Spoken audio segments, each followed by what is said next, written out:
Hi உறவுகளே, எல்லாரும் எப்படி இருக்கீங்க? நல்லா இருக்கீங்கன்னு நான் நம்புறேன். ஓகேவா? ம். இப்போ நேத்து வந்து நான் லைவ்ல அவ்வளோ தூரம் உட்காந்து எக்ஸ்பிளைன் பண்ணி பேசி, மனவேதனைப்பட்டு, அழுது, அம்மாக்கு இந்த மாரி உடம்பு சரியில்ல அப்படின்னு சொல்லி எல்லாம் சொன்னேன். ஒரு சிலர் வந்துட்டு எனக்கு ஆறுதலும் சொன்னீங்க. ஒரு சிலர் வந்துட்டு திரும்ப பேசுற மாரி தான் தப்பாவே பேசுனீங்க. நான் நெறைய கமெண்ட்ஸ் படிக்கல. நேத்து நைட்டு வழக்கம் போல தான் நம்ம வீடியோ போட்டிருக்கிறோம். ஒரு லைவ் பேசியிருக்கோம். என்ன பேசணும்? ஏன்னா, அது ஃப்ளோல பேசும்போது வந்து நம்மளுக்கு தெரியாது. என்ன பேசுறோம் அப்படிங்கிற அந்த ஆதங்கத்தில பேசுறோம், ஒரு கோவத்தில பேசுறோம், ஒரு வருத்தத்தில பேசுறோம் அப்படிங்கும்போது நம்மளுக்கு தெரியாது இல்லையா? நான் எப்பயுமே அந்த இத வந்து அ ரிவர்ஸ் வச்சு நான் பார்ப்பேன் எப்பயுமே. லைவ முடிச்சதுக்கப்புறமோ, இல்ல எனக்கு டைம் கிடைக்கும்போது என்னோட லைவ நானே வச்சு, நம்ம யார்ட்டயாவது ஏதாவது பேசணுமா? இது என்னோட வழக்கம். ஓகேவா? அந்த மாரி நேத்து நான் வந்து பார்த்தேன். நான் பேசினது எல்லாமே வந்துட்டு, எனக்கு திரும்ப அந்த லைவ கேட்கும்போது கூட எனக்கு அழுக தான் வந்துச்சு. அந்த அளவுக்கு மனசு வேதனையில இருந்தேன் நேத்து நானு. நெறைய பேர் எனக்கு வந்து ஆறுதல் சொன்னீங்க. ஆறுதல் சொன்ன அனைவருக்குமே ரொம்ப நன்றி. அம் மறுபடியும் மறுபடியும் வந்து பார்த்தீங்கன்னா, கமெண்ட்ஸ்ல வந்து அப்படிதான் போடுறீங்க. அது உங்களோட விருப்பம். நான் சொல்லிக்கிட்டே இருக்க முடியாது டெய்லியும். இத வந்து உங்களுக்கு எப்படி சொல்லி நான் புரிய வைக்கிறேன்னா, ஒரு சின்ன கதை மாரி சொல்லி உங்களுக்கு புரிய வைக்கலான்னு நெனைக்கிறேன். புரிஞ்சுக்கிறவங்க புரிஞ்சுக்கோங்க. இல்ல நான் அப்படிதான் பண்ணுவேன் அப்படிங்கிறவங்க தாராளமா பண்ணிட்டு போங்க. இனிமே நான் எப்படி இருக்கணும் அப்படிங்கிறத, அந்த கதை மூலியமா உங்களுக்கு புரிய வைக்க போறேன் நானு. ஓகேவா? ஒண்ணும் இல்ல. ஒரு காட்டுல வந்து உங்க எல்லாத்துக்குமே கதை கேட்க ரொம்ப பிடிக்கும்னு நான் நெனைக்கிறேன். ஏன்னா, எனக்கு இந்த மாரி கதைகள்லாம் கேட்கறதுக்கு ரொம்ப மோட்டிவேஷனா இருக்கும். அது போக உண்மையாலுமே சொல்றேன். அ நெறைய பேரு இந்த மாரி மோட்டிவேஷனான ஸ்டோரீஸு, அப்புறம் எக்ஸாம்பிளுக்கு நம்ம மெர்சிமா காலையில ஒரு வீடியோ அப்லோட் பண்ணுவாங்க.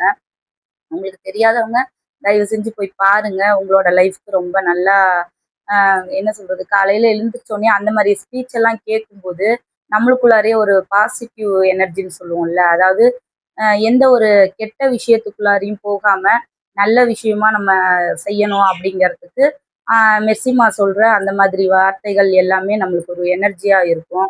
அவங்க சேனலுக்கெல்லாம் நம்ம எதுவும் பெரிய இதா பண்ண வேண்டாம். அவங்க பெரிய சேனல் தான். இருந்தாலும் நான் ஏன் சொல்றேன்னா, எனக்கு ரொம்ப அவங்க பேசுறது பிடிக்கும். அதனால யாருக்கெல்லாம் தெரியலையோ, கண்டிப்பா போய் அவங்களோட சேனல் பாருங்க. அவங்களோட வீடியோஸ் காலையில போடுற வீடியோஸ் பாருங்க. எனக்கு ரொம்ப பிடிச்சிருக்கும். இது என்னோட தனிப்பட்ட ஒரு சின்ன கருத்துன்னு தான் நான் சொல்லுவேன். சரிங்களா? யாருக்கும் யாரும் ப்ரமோஷன்லாம் கிடையாது. நான் உங்களுக்கு ப்ரமோஷன் பண்ற அளவுக்குலாம் இல்ல. நான்லாம் சின்ன இதுதான். எனக்கெல்லாம் அந்த மாரி பேசக்கூட தெரியாது. ஸோ அது மாரி ஒரு சின்ன ஸ்டோரியோட உங்களுக்கு நான் இனிமே எப்படி இருக்க போறேன் அப்படிங்கிறத நான் புரிய வைக்கிறேன். நம்ம கதைக்குள்ள போலாம். ஓகேவா? ஒரு காட்டுல வந்து பார்த்தீங்கன்னா, ஒரு மான் ஆல்ரெடி நீங்க இந்த கதைய கேட்டுருந்துருக்கலாம். நானா இது தயாரிச்ச கதை கிடையாது. ஓகேவா? நானும் கேட்ட கதை தான். ஓகே. அது மாதிரி இனிமே நடந்துக்க போறேங்கிறது தான் சொல்றேன். ஒரு மான் வந்து என்ன பண்ணுதுன்னா, பிரசவ வலியில தவிச்சிட்டு இருக்குது. ஓகேவா?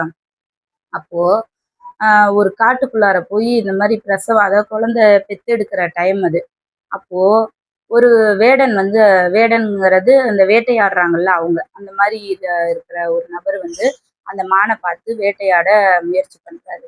அப்போ 4 திசைன்னு சொல்லுவாங்கல்ல. இது எந்த சைடும் போக முடியாம லாக் ஆயிருக்கு. என்னன்னா, ஒரு பக்கம் வேடன் வந்து அம்பு விட்டு அத கொல்ல முயற்சி பண்றாப்ல. வேடன். அதுக்கப்புறம் இன்னொரு சைடு பார்த்தீங்கன்னா, பயங்கரமான கார்மேகம் இருக்குல்ல. அதாவது மேகம், மழை, இடி, மின்னலோட ஒரு பக்கம் சூழ்ந்து வருது. அந்த சைடும் போக முடியாது. ஓகேவா? இன்னொரு பக்கம் காடு. அந்த காட்டுல பயங்கரமான தீ பிடிச்சிருக்கு. காட்டுக்குள்ளாரையும் போக முடியாது அதால. இன்னொரு சைடு பார்த்தீங்கன்னா, ரொம்ப எப்படி சொல்றது? ஒரு பக்கம் பார்த்தீங்கன்னா, அ புலி. ஓகேவா? சரியான பசியில இருக்குது அந்த புலி. அப்போ 4 பக்கமும் 4 பிரச்சனைகள். ஓகேவா? அது அது என்ன பண்றதுன்னு தெரியல. எந்த சைடு போனாலுமே மாட்டிக்கும். ஓகேவா? அது இப்போ பிரசவ வலியில வேற இருக்கு. எதிர்த்து அதால போராட வேற முடியாது. அந்த மாதிரி ஒரு வலியும் வேதனையோட இருக்கிற போது, அதுக்கு என்ன பண்றதுன்னே தெரியல. ஒரு மரத்துக்கு கீழ நின்னு ரொம்ப மனசு கஷ்டப்பட்டு, அது வந்து என்ன பண்றதுன்னு தெரியல. அப்போ வந்து அதுக்கு என்ன வருதுன்னா, பிரசவ வலியில அ அந்த அந்த குழந்தை வந்து வெளிய வர ஆரம்பிக்குது. அப்போ என்ன நினைக்குதுன்னா, ஃபர்ஸ்ட்டு நம்ம என்ன பண்ணணும்னு நினைக்கிறோமோ, அத நம்ம பண்ணுவோம். ஓகேவா? அதுக்கப்புறம் வர பிரச்சனைகள நம்ம சால்வ் பண்ணலாம் அப்படின்னு நினைச்சுட்டு, பார்க்கலாம் அடுத்து என்ன நடக்குது அப்படின்னு சொல்லிட்டு, அது என்ன பண்ணுதுன்னா, தன்னோட கடமைய அது கரெக்ட்டா கொண்டு போகுது. ஓகேவா? அப்போ அத பார்த்துட்டு இருந்த வேடன் இருக்காங்கல்ல, அவரு என்ன பண்றாருன்னா, குழந்தை வெளிய வரத பார்த்துட்டு மனசு மாறி, ஒரு தாய், ஒரு சேயா அந்த இடத்துல அத பார்த்துட்டு, சங்கட்டப்பட்டுட்டு, புலி வந்து சாப்பிட வருது இல்லையா? அதுகிட்ட அந்த அம்ப திருப்பி விட்டுட்டாரு. அப்போ அந்த அம்பு வந்து புலி மேல பாஞ்சுது. 2 பிரச்சனை போயிடுச்சு. ஓகேவா? இந்த மலைமேகம் என்ன பண்ணுதுன்னா, அப்படியே கொஞ்சம் கொஞ்சம் கொஞ்சம் நகர்ந்து நகர்ந்து போயி, அந்த காட்டு தீய அணைச்சு, அந்த மலைமேகம் வந்துட்டு மலைய கொண்டு போய் அந்த தீ மேல அணைச்சிருது. ஸோ இந்த 2 பிரச்சனையும் இந்த சைடு சால்வ் ஆயிடுச்சு. ஓகேவா? இது நல்லபடியா குட்டிய ஈண்டு, நல்லபடியா வந்து அந்த காட்டுல போய் வசிக்க ஆரம்பிச்சிருச்சு. இப்ப இந்த கதையில நான் என்ன சொல்ல வரேன் அப்படின்னா, நம்ம என்ன பண்ணணும் அப்படின்னு நினைக்கிறோமோ, அத வந்து நல்லபடியா புரியுதுங்களா? நல்லபடியா நம்ம செய்யற நல்ல விஷயங்கள நல்லபடியா எடுத்துட்டு போனோம்னா, நம்மள சுத்தி இருக்க கால சூழ்நிலைகளையே நம்மளுக்கு நல்லது நடக்க உதவி பண்ணும். ஓகேவா? அந்த மாதிரி நான் என்ன பண்ணணும்னு நான் நினைக்கிறேனோ, அத வந்து நான் கரெக்டான பாதையில நான் கொண்டு போறேன் அப்படின்னா, என்ன சுத்தி இருக்க கெட்டது எல்லாமே எனக்கு பாசிட்டிவா மாறும். ஓகேவா? அந்த மாதிரி நான் வந்து ஒவ்வொருத்தவங்கள்ட்டயும் போய் இப்போ அது போய் என்னைய அழிக்காதீங்க. அந்த மான் வந்து நினைச்சிருந்துச்சுன்னா, புலிகிட்ட போய் மன்றாடி இருந்திருக்கலாம். என்னை விட்டுரு நான் வந்து பிரசவ வலியில இருக்கேன். நான் குழந்தைய ஈண்டெடுக்க போறேன்னு சொல்லியிருக்கலாம். இந்த சைடு வேடன் கிட்ட போய் கண்ணு தண்ணி விட்டு இந்த மாதிரி நான் பிரசவ வலியில இருக்கேன்னு கேட்டிருந்திருக்கலாம். இல்ல இந்த சைடு போய் மழையில நனைஞ்சிருந்திருக்கலாம். மழையில நனைஞ்சிருந்துச்சுன்னா என்ன ஆயிருந்திருக்கும்? வயித்துல இருக்க குழந்தைக்கும் பிரச்சனையா இருந்திருக்கும். ஸோ அந்த சைடு காட்டு பகுதியில போய் தன்னைத்தானே உயிரை மாச்சிக்கலாம் அப்படின்னு சொல்லி கூட நினைச்சிருந்திருக்கலாம்.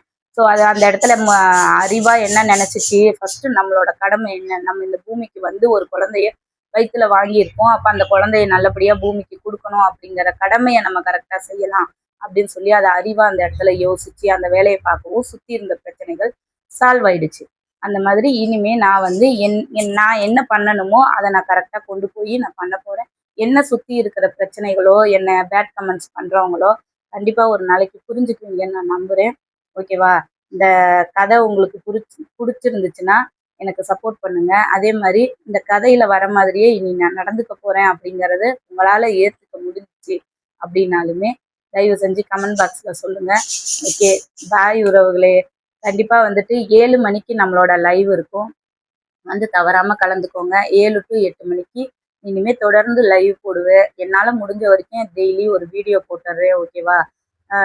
அந்த சூழ்நிலைக்கு தகுந்த மாதிரி, என்னோட சூழ்நிலைக்கு தகுந்த மாதிரி இன்னைக்கு என்ன பேசலாம், என்ன கொண்டு போகலாம் அப்படிங்கிற மாதிரி நாளுக்கு நாள் வர என்னோட லைஃப் ஸ்டைல் எப்படி இருக்குது அப்படிங்கிற மாதிரியும் முடிஞ்ச அளவுக்கு நான் வந்து அடுத்தவங்களுக்கு நல்ல விஷயங்களை எடுத்து சொல்லலாம் அப்படிங்கிற மாதிரி இருக்கேன்.